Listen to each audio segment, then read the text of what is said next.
Hey, I'm Candace, and we're working through our series on friendship called Circles. And to start today, I want to ask you a question. Have you ever gotten into trouble because of a friend? I know I have.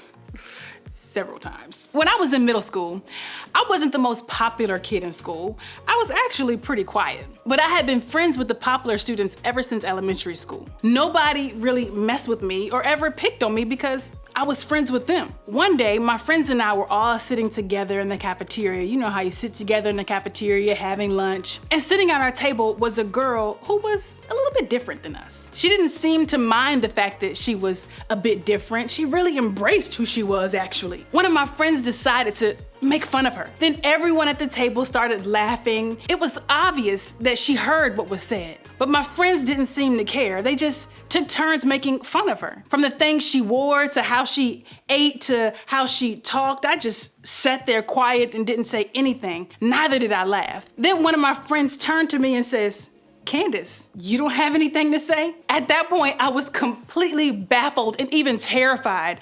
I felt so bad for her, and I didn't want to add to making her feel worse, but I also wanted my friends to think that I was cool. I wanted them to think that I still deserved to be in their friend crew, even though I was just a little bit quiet. I didn't think sitting there and being quiet was an option. Now, I don't remember exactly what I said, but I do know that I chose to join them and started talking about her and laughing, right along with everyone else. We didn't get in trouble that day, but every time I saw her, I wanted to apologize because I knew that I had allowed myself to become somebody I wasn't just because I wanted to fit in. I think it's how so many of us feel about the bad choices that we've made. When I talk to middle schoolers who are experiencing tough feelings, situations, or consequences because of choices that they've made, they'll usually say the same thing. It just happened to me. But I don't think that's true. In fact, I would push back and say that what happened to you is actually something that you happened into. Here's what I mean. A lot of the things that happen in your life, particularly in your middle school and high school years, happen because of choices that you make. You fail a class, why? Because you choose not to do your homework. You get grounded,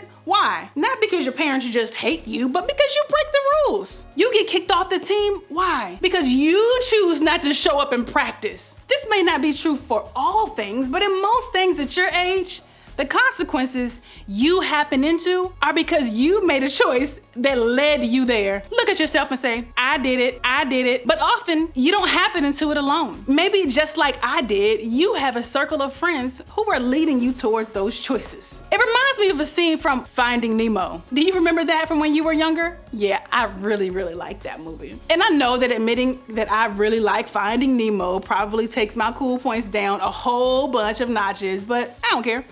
That's how much I love this little teeny fish. And honestly, I think the movie gives us a good picture of what it looks like to be led to do something unwise because our friends influence us. Now, we can't show you the clip because we don't have enough money to pay Disney to let us do all that, but whatever. But here's what I'll do. I'll act it out, okay? You ready? I'm so excited. Okay, so follow along. So Nemo, you remember him? This little teeny fish. And he's hanging out with his friends. They see a boat off in the distance, really far away from their reef in the open water, which is really intimidating. They're like, what is that? What is that? And Nemo's friend is like, I think it's called a butt. He means boat, but he says butt. He means boat, but he says butt because he's a fish and he doesn't really know English. He doesn't know the right words. But he says butt. Okay, anyway, they keep edging closer and closer to the butt, to the boat. Sorry, youth pastors. And Nemo is like, guys, I don't think that we should. Then Nemo's dad comes in. He's like, boom, what are you doing, Nemo? Big trouble. Then Nemo's like, I hate you, Dad. So Nemo's dad starts talking to this other fish, and you know how parents do, goes and talks to this other fish, and what does Nemo do? He goes swimming. He starts swimming out there, and Nemo's like, I'm gonna get it. I'm gonna do it. And his dad is yelling like, Nemo, no, what are you doing? Nemo. And Nemo's like, I'm gonna do it. I'm gonna do it. Then while everyone is watching and his dad is like, don't do it. And then Nemo just, his friends was like, he touched the boat. Whew.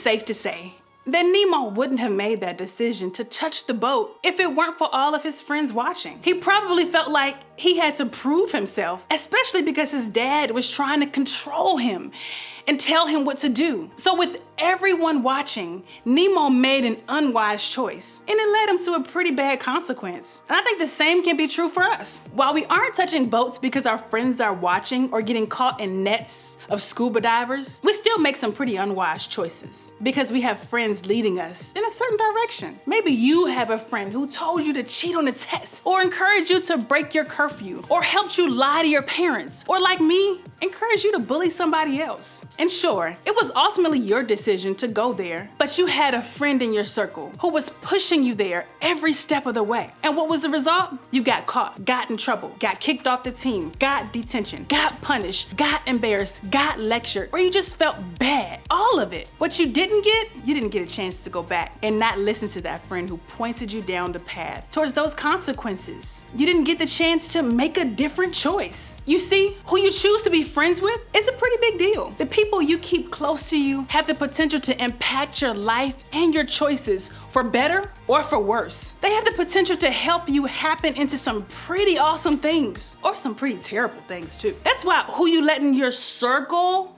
matters, and it matters a whole lot. You know, students go to a lot of different places when they need friendship advice. Google, YouTube, online quizzes, or even to other friends. But do you know that the best advice on relationships can actually be found in the Bible? Yeah, go figure that. God designed us to be in relationship with other people. So it makes sense that the Bible talks about this subject a lot. So today, since we want to understand a little more about friendship, we're going to look at a verse in the book of the Bible called Proverbs. Proverbs is a book found in the Old Testament of the Bible. You know, the Old Testament way back before Jesus came into the picture? Yeah, that. Now, the book of Proverbs is considered to be a book full of wisdom. That's probably because most of the book was written by a guy named Solomon. Now, Solomon is considered to be the wisest man to ever walk on earth, outside of Jesus. Jesus is a little more wise than Solomon, but Solomon was known for. But anyway, God gave Solomon all of this wisdom, and toward the end of his life, it was written down into what we now know as the book of Proverbs. I think going to Solomon, the wisest man in history, for friendship advice is the best choice. Here's what Solomon wrote. The righteous choose their friends carefully, but the way of the wicked leads them astray. If you read more in Proverbs, you'll see a lot of comparisons similar to this. Often, one kind of person is compared to another to make a point. The hard worker to the lazy guy, the wise one to the fool, the hot-tempered one to the one who speaks carefully. But what seems to be one of Solomon's favorite comparisons is what we find in this verse: the righteous to the wicked. So what exactly do those two words mean? Well, simply put, the righteous are people who do the right thing. They are the makers of right decisions, righteous. And a right decision is a choice that not only focuses on what's best for you, but what's best for the people around you too. It's a choice that follows the way God wants us to live. And as Solomon said here, one of the things that the righteous people do, one of the right decisions they make, is to choose their friends carefully. They choose friends who are helping them stay righteous or on the right path. Now let's stop right here. I know you may feel like you don't really get to choose your friends in middle school. Sometimes you're friends with who you're in class with, or on the team with, or who you're stuck in a bus with, or who's in your small group, or who even lives up under your same roof. Sometimes you might even feel like you can't choose your friends because you simply don't have a lot of friends to choose from. And I get all that. But what I think we're really talking about is less about who you spend your time with and more about who influences you. You see the difference there? It's about the people in your circle who you let speak into your decisions and shape the direction of your life. Solomon said that if we want to be righteous, we have to choose carefully who we let influence us. It's not about asking, are they good people? I bet most of them are good people. I think there are better questions to ask. Questions like, are they good for me right now? Is their influence moving me towards what's best for me? And why is that important? Look back at the rest of the verse. The wicked lead you astray.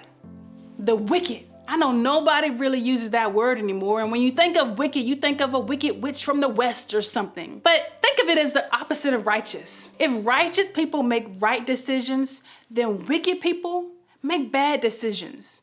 And wicked people aren't only in movies. They are trouble. They are trouble. In fact, they usually are troublemakers. Don't turn any heads. Don't look at anybody who's sitting beside you, but we all know who the troublemakers are. The more time you spend with someone who is trouble, the more trouble you're going to find yourself in. That's just the truth. Think about it for a second. Because who you let in your circle kind of matters. Who you let speak into your life, it kind of matters. Who you let influence your choices, it matters. You want friends who help you happen into the right things, the wise things. I know it doesn't sound fun, but it's right. Some of you are probably thinking, so are you telling me not to hang out with anybody who makes bad choices ever? Yeah, that's what we're saying. No, yeah, it's possible. It's pretty impossible. Don't worry, that's not what we're saying. But what I am saying is this: be wise about the friends you allow in your circle. Be wise about the friends you allow to influence you. Think about it this way. We all have circles of friends, right? Some we consider to be our best, the 2 or 3 people who are closest to us. That's our inner circle, right? Inner circle. Then we have good friends, the people in our bigger circle of friends. That's the next circle. And then finally, we have the people who we hang out with, the ones in our class, on our team, in our small groups, and in our clubs. That's our outer circle. The friends who are closest to you have the most potential to influence you. So the best way to choose your friends wisely is to be wise about the friends you allow in your circle. So what exactly do you do to be wise about the friends you allow in your circle? Do you just X everybody out from this day forward? You can't sit with us! Well, for starters, I think you have to choose your inner circle carefully. But it doesn't start just kind of like that, right? Not everyone deserves to be in your inner circle. Your inner circle friends have the most influence on you. So choose people who have proven themselves trustworthy and consistent. Choose people who help you happen into what's best and what's wise for your life. Now, your inner circle shouldn't be huge. In fact, it could be as small as one person. Now, your inner circle, it shouldn't be huge. In fact, it could be as small as one person. Even Jesus had only 3 friends in his inner circle: Peter, James, and John. So be wise about the friends you allow in your circle, and by carefully choosing the friends who are closest to you. Then let those people know that they're in your inner circle. Not because you want to create some exclusive club or make someone else feel left out, but because you want the people who are closest to you to know that you're looking to them for encouragement, wisdom, and friendship that will influence you towards the best things for your life. Plus, I think it would be cool for someone in your world to know that you trust them enough to have them in your inner circle. Remember Solomon's words of wisdom. Choose your friends carefully. Be wise about the friends you allow in your circle. Walk closely with the people who help you happen into the best things in your life. As you head out, think about this question: who is one friend who influences my life right now?